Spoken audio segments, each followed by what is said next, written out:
एक ऐसी दुनिया जहाँ पैसों की कोई वैल्यू नहीं, यहाँ टाइम ही सब कुछ है। कोई चीज भी खरीदनी हो तो अपनी जिंदगी के कुछ मिनट्स या घंटे देने पड़ते हैं। जब कोई इंसान 25 साल का हो जाता है तो उसके हाथ पर एक टाइमर स्टार्ट हो जाता है जिसमें बस 1 साल का टाइम होता है। टाइम खत्म होने पर इंसान मर जाता है। अमीर लोग 1000 साल तक जी सकते थे क्योंकि उनके पास टाइम की कोई कमी नहीं होती। वो ग्रीनविच नाम की अलग सिटी में रहते थे। वहाँ लोग सुकून भरी जिंदगी जी रहे थे। लेकिन डेटन में रहने वाले गरीब लोग हर रोज फैक्ट्री में मेहनत करके सिर्फ कुछ घंटे ही कमा पाते हैं, वरना टाइम खत्म होने पर वो मर जाते थे। इन्हीं डेटन की गलियों में हेनरी नाम का एक लड़का रहता है। वो दिखता तो 25 साल का है लेकिन असल में 28 का हो चुका था। उसकी घड़ी में सिर्फ 23 घंटे बाकी थे। वो अपनी माँ रैचेल के साथ रहता था। रैचेल 50 साल की थी पर बिल्कुल जवान दिखती थी क्योंकि 25 के बाद एज रुक जाती थी। आज रैचेल का 50वां बर्थडे था। हेनरी अपनी मॉम की बर्थडे सेलिब्रेट करने के लिए शराब की बोतल लाया था जिस पर मॉम बहुत खुश हो जाती है। तुम किसी लड़की को डेट क्यों नहीं करते? हेनरी हंसकर बोलता है, इन सब चीजों के लिए टाइम ही कहाँ है मेरे पास। फिर मॉम सीरियस हो जाती है। वो बोलती है कि इलेक्ट्रिसिटी बिल और बैंक का लोन कल तक क्लियर करना है वरना हमें फाइन लग जाएगा। मेरे पास सिर्फ 3 दिन का टाइम बचा है। बिल्स चुकाने में ऑलमोस्ट सारा टाइम लग जाएगा, इसलिए कल शाम बस स्टॉप पर मेरा इंतजार करना ताकि मेरा टाइम खत्म होने से पहले मैं तुमसे कुछ टाइम ले सकूं। हेनरी बोलता है, ठीक है मॉम, मैं टाइम पर पहुंच जाऊंगा। जाने से पहले मॉम हेनरी के हाथ को छूकर उसको 30 मिनट ट्रांसफर कर देती है ताकि वो अच्छा खाना खरीद सके। फिर दोनों अपने अपने काम पर निकल जाते हैं। रास्ते में एक छोटी बच्ची हेनरी के पास आती है। वो कैप्सूल दिखाकर हेनरी से थोड़ा सा टाइम मांगती है। हेनरी मुस्कुराते हुए उसको 5 मिनट्स दे देता है। यहाँ हमें समझ आता है कि लोग टाइम को कैप्सूल में स्टोर भी कर सकते हैं और कभी भी इस टाइम को यूज कर सकते हैं,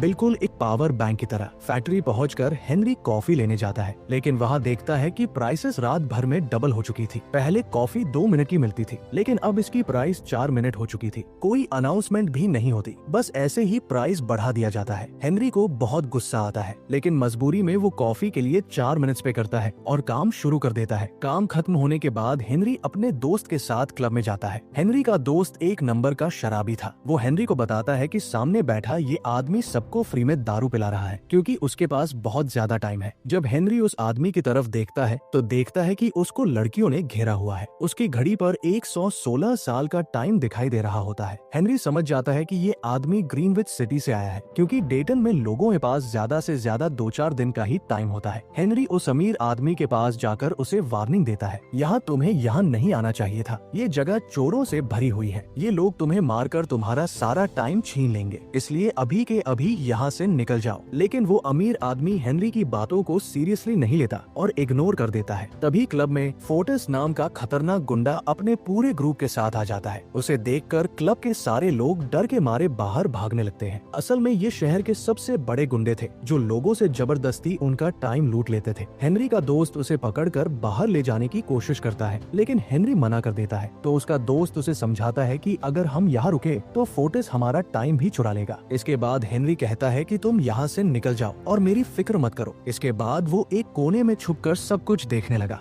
फोर्टिस उस अमीर आदमी का सारा टाइम लूटने के इरादे से आया था। वो अमीर आदमी को चैलेंज करता है, चलो एक गेम खेलते हैं, जो हारेगा वो अपना पूरा टाइम जीतने वाले को दे देगा। इस गेम का नाम टाइम फाइट था जिसमें 2 लोग एक दूसरे का हाथ पकड़ते थे। जिसका हाथ नीचे होता था उसका टाइम तेजी से कम होने लगता था और वो सारा टाइम उस इंसान के बॉडी में ट्रांसफर हो जाता था जिसका हाथ ऊपर होता था। इस तरह जीतने वाला दूसरे का पूरा टाइम जीत लेता था और हारने वाले इंसान की टाइम खत्म होने की वजह से मौत हो जाती थी। फोर्टिस मुस्कुराते हुए उस अमीर आदमी से पूछता है, क्या तुम तैयार हो? अमीर आदमी बोलता है, मैंने काफी ज्यादा पी ली है, मुझे थोड़ा टाइम चाहिए नॉर्मल होने के लिए, उसके बाद मैं तुम्हारा चैलेंज एक्सेप्ट करूंगा। फोर्टिस हंसकर कहता है, ठीक है जाओ, मैं तुम्हें कुछ टाइम देता हूँ तैयार होने के लिए। साथ ही वो अपना एक आदमी उसके पीछे भेज देता है ताकि वो अमीर आदमी भाग न सके। अमीर आदमी बाथरूम में जाकर उल्टी करता है क्योंकि उसे शराब बहुत चढ़ गई थी। इस हालत में अगर वो फोर्टिस से लड़ता तो उसकी हार पक्की थी। तभी हेनरी चुपके से वहाँ पहुँच जाता है। वो फोर्टिस के आदमी पर अटैक करता है और उसे बेहोश कर देता है और अमीर आदमी को पकड़कर वहाँ से निकालकर एक सेफ जगह ले जाता है। हेनरी गुस्से में कहता है, मैंने तुम्हें पहले ही वार्निंग दी थी कि तुम्हारी जान को खतरा है, तुम जानबूझकर अपना टाइम क्यों वेस्ट कर रहे हो? उस आदमी का नाम विल होता है और हेनरी से पूछता है, तुम्हारी उम्र कितनी है? हेनरी जवाब देता है, 28 साल। तो उस पर विल उसे बताता है, मेरी उम्र 105 साल है और अब मैं जिंदगी से थक चुका हूँ। मैं अपनी लाइफ में हर एक चीज का मजा ले चुका हूँ, अब मैं जीना नहीं चाहता। हेनरी हैरान होकर पूछता है, तुम कहना क्या चाहते हो? विल मुस्कुराते हुए बोलता है, लगता है तुम्हें अभी तक इस दुनिया की हकीकत का नहीं पता। विल हेनरी से कहता है, क्या तुमने कभी सोचा है कि तुम्हारी सिटी में हर चीज के दाम और टैक्स एकदम से क्यों बढ़ा दिए जाते हैं? हकीकत ये है कि महंगाई जानबूझकर बढ़ाई जाती है ताकि गरीब लोग मरते रहें और उनकी मौत का पूरा फायदा ग्रीनविच सिटी के अमीर लोगों को होता रहे। ये सारा सिस्टम उन्हीं अमीरों ने बनाया है। ग्रीनविच सिटी में लोगों के पास जीने के लिए हजारों साल होते हैं, जबकि यहाँ तुम लोग हर रोज जीने के लिए मेहनत करते हो। ये सब इसलिए है क्योंकि उन्होंने तुम्हें मजबूर कर रखा है। वो तुम्हें ज्यादा टाइम देना ही नहीं चाहते ताकि तुम हमेशा उनके लिए काम करते रहो। महंगाई बढ़ाकर वो तुम्हें ज्यादा से ज्यादा टाइम खर्च करने पर मजबूर करते हैं ताकि तुम्हारा टाइम उनके पास ट्रांसफर होता रहे और वो उससे हमेशा की जिंदगी जी सके। उनकी हर सांस गरीबों की मौत से जुड़ी हुई है और मैं ऐसी जिंदगी बिल्कुल नहीं जीना चाहता जो किसी गरीब की मौत से मिली हो। विल की बातों से हेनरी को अंदाजा हो जाता है कि विल एक बहुत अच्छा इंसान है। विल मुस्कुराते हुए पूछता है, अगर तुम्हारे पास मेरा जितना टाइम होता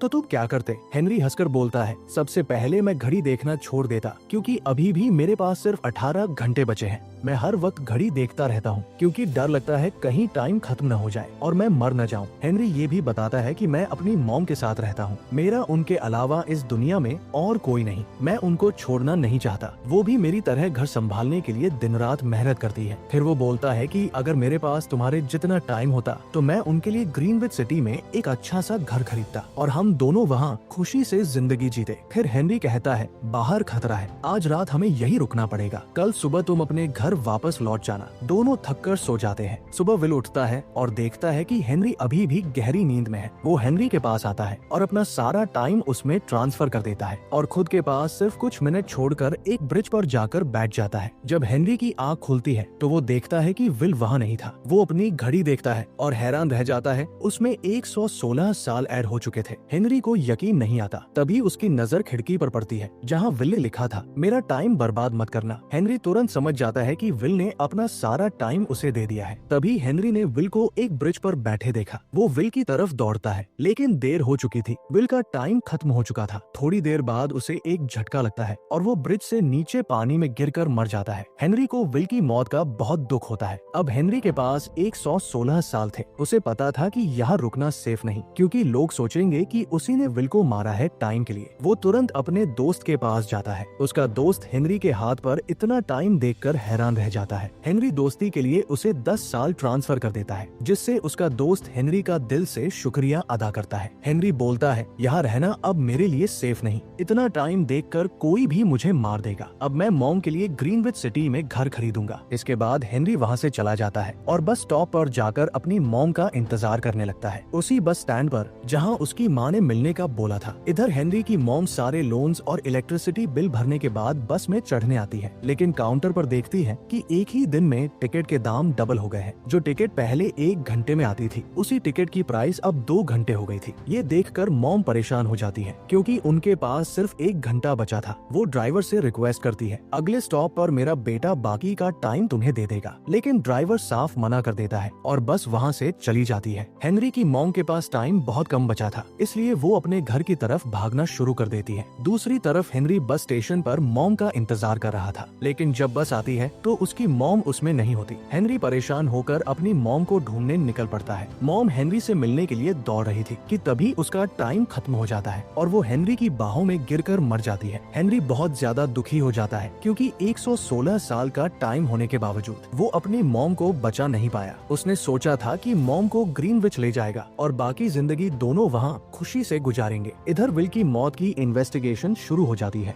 वहाँ टाइम कीपर्स आते हैं जो कि पुलिस की तरह ही काम करते हैं। वो पहुंचकर पूरी जगह की जांच शुरू कर देते हैं। टाइम कीपर्स का काम क्राइम्स रोकना होता है ताकि कोई जबरदस्ती टाइम न चुरा सके। वो सीसीटीवी फुटेज चेक करते हैं लेकिन उन्हें कुछ खास नहीं मिलता। दूसरी तरफ हेनरी टाइम जोन क्रॉस करता है और ग्रीनविच सिटी की तरफ जाता है जहाँ सिर्फ अमीर लोग रहते थे। टाइम जोन शहर की बाउंड्रीज होती थी। टाइम कीपर्स को अलर्ट मिलता है कि हेनरी नाम का लड़का ब्रिज क्रॉस करके ग्रीनविच जा रहा है। उन्हें कैमरास में हेनरी की फोटो भी मिल जाती है। ग्रीनविच पहुंचकर वो एक 5 स्टार होटल में रुकता है। लंच के दौरान उसकी नजर एक यंग लड़की पर पड़ती है जिसका नाम सिल्विया था। वो बहुत अमीर फैमिली से थी। हेनरी वेटर से पूछता है क्या यहाँ कोई कैसिनो है। वो उसे एड्रेस बता देती है। फिर हेनरी पोकर खेलने कैसिनो जाता है। वहाँ उसकी मुलाकात शहर के सबसे अमीर आदमी से होती है जो लोगों को टाइम उधार देता था। वो बहुत पावरफुल आदमी था। हेनरी उसके साथ पोकर खेलता है और जीत जाता है। उसका टाइम बढ़कर 1100 साल हो जाता है। वो अमीर आदमी हेनरी से काफी इम्प्रेस होता है और उसे अपनी बेटी से मिलवाता है। ये वही सिल्विया थी जो होटल में लंच कर रही थी। सिल्विया हेनरी को अपने घर की पार्टी में इनवाइट करती है। पार्टी के लिए वो एक शानदार कार खरीदता है और उसमें बैठकर पार्टी की तरफ निकल पड़ता है। पार्टी में सिल्विया हेनरी का वेलकम करती है और उसके बाद वो दोनों एक साथ डांस करते हैं। इधर टाइम कीपर्स को हेनरी की लोकेशन का पता चल जाता है। वो पार्टी में घुस आते हैं और हेनरी को पकड़ लेते हैं। टाइम कीपर्स का हेड रेमंड हेनरी से पूछता है तुम्हारे पास इतना ज्यादा टाइम कहाँ से आया। हेनरी पूरी कहानी बताता है। विल नाम के एक आदमी ने खुद अपना टाइम उसे दिया था, लेकिन रेमंड उसकी बात पर यकीन नहीं करता